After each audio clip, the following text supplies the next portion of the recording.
RS6 Legacy Edition, a tribute to the V8.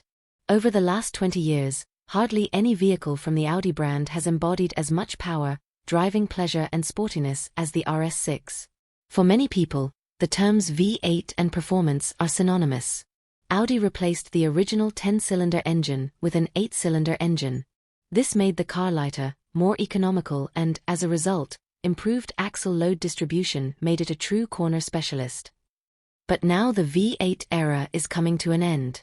As a tribute to the powerful heart of the 8-cylinder biturbo, our engineers once again approached the further development of the RS6 with great passion. The result, the ABT RS6 Legacy Edition, a high-performance sports car with an uncompromising design, limited to 200 vehicles. The raw power alone, which increases the standard 630 horsepower, 463 kilowatts, to 760 horsepower, 559 kilowatts, with up to 980 Newton-meters, demands due respect.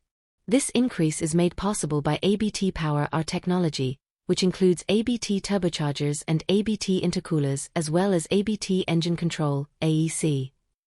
The adapted air guidance of the ABT intercoolers and the optimized air intake grills in the carbon front skirt inserts guarantee excellent cooling and therefore consistently high performance.